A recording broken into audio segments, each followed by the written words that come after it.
Hobbies. Hi again, you guys.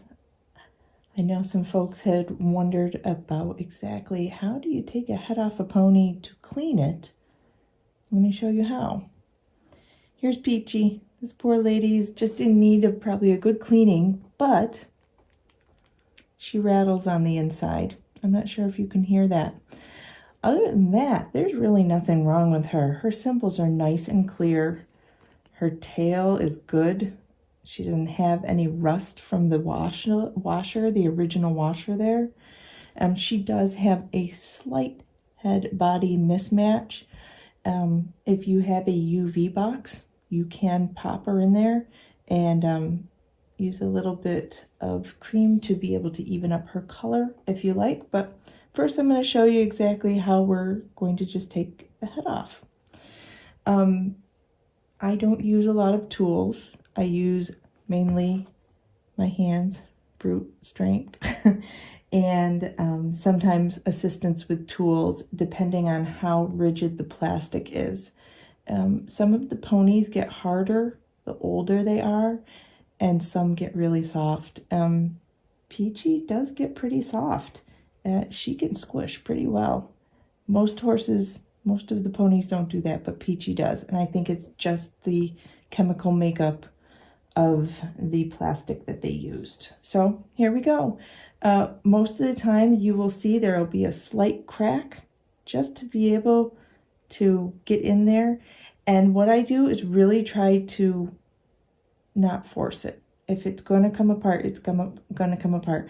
This is original glue from 1980 something, whenever it was produced.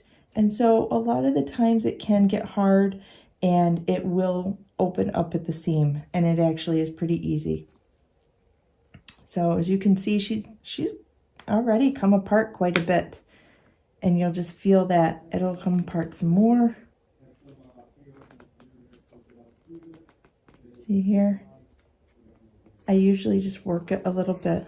I don't try to force it.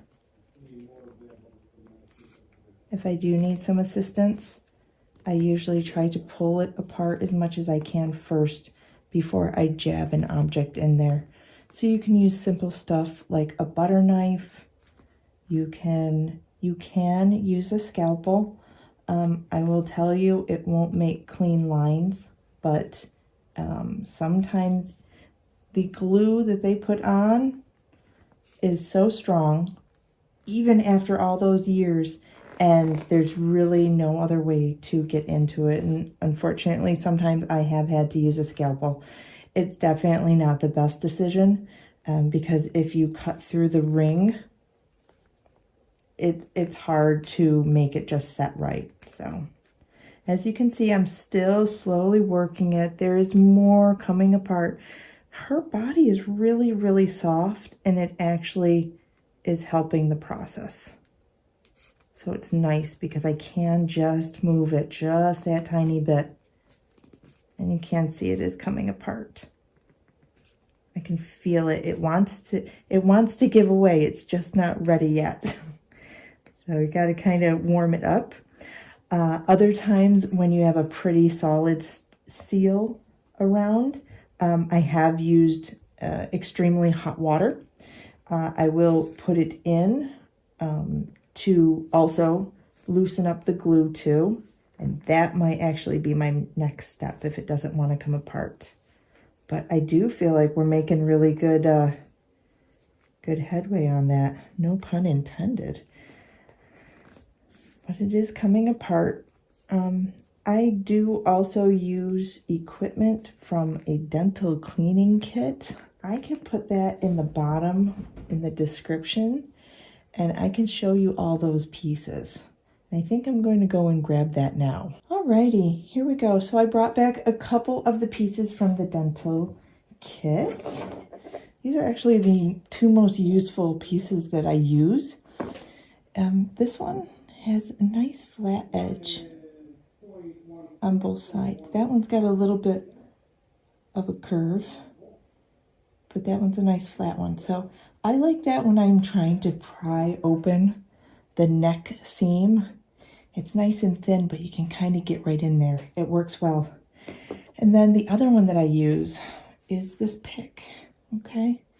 And I like this because you can kind of just get in there to get that old glue loosened up and get it out of the way so you're able to remove the head. So here's what I do first. I kind of run it around the edge a little bit where the pieces are stuck. I just go ahead and I just get right in there. And usually if you do that just a little bit, another seam will pry open. Just takes a little bit of time, a little bit of effort.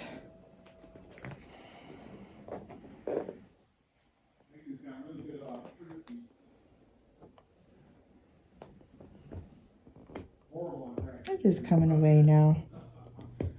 It's not a process you want to rush either, because if you rip it, then the seam just doesn't look smooth, and it really just, it distracts from when you see it. We got that seam finally undone, and as you can see now, it very easily is coming apart. There is some parts that are still stuck with the glue. Again, it's something I'm just going to work. You don't want to force it. There goes the other part that was stuck.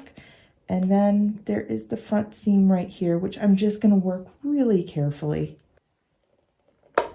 Boom. There it is. There's Peachy without her head. All right. Yep. Just as I thought. That rattle. Let's see if we can see that in there. Can you guys see that in there? Trying to make that as clear as possible. So you can see that's the tail. There's the washer we were looking for. For some reason, they seem to have come off lots. I don't know why. I don't know if it was a design flaw. Not really sure what they were thinking, but oh, we got a bonus on this one. We got the original punch hole for her tail. There it is. There's your punch hole. So we got the punch hole. There's our washer. I'm really kind of thrilled. This washer has very, very minimal rust on it. It's not bad at all. So I kind of have two options. She does not have a touch of rust in here at all. Some people like to be purists. Some people want that original washer back in there. I'm going to take the tail out and take a look to make sure that there is no rust at all. If there's none, I don't think I'm going to replace it because the purists want that metal in there. So let's take a look. This one comes right out really easily. I didn't have to yank at it. Usually when they're really rusty, that's the time where you have to pull it out. Got to use your needle nose pliers to be able to yank it out, but we did not need to do that. Wow, stunning. Look at that. No rust at all. Here's the beautiful tail, which we're not going to mess with. You can poke it right back on in there. It does take a little bit of effort because of the hair.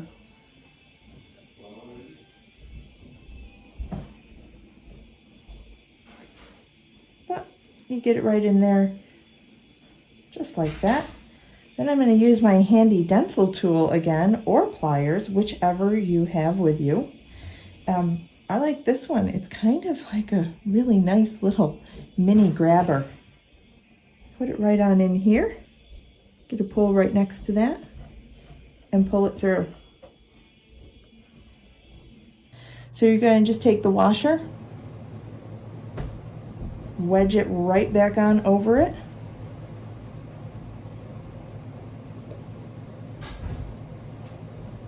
I try to even it out a little bit, otherwise the ponytail gets a little crooked. Let's see. There we go. There we go. And then you're just going to pull it right on back in. That's all you need to do. And it securely gets that ponytail right back in the right area. I give it a good comb through. That way both of the pieces that have separated will just get right back in together. There it is.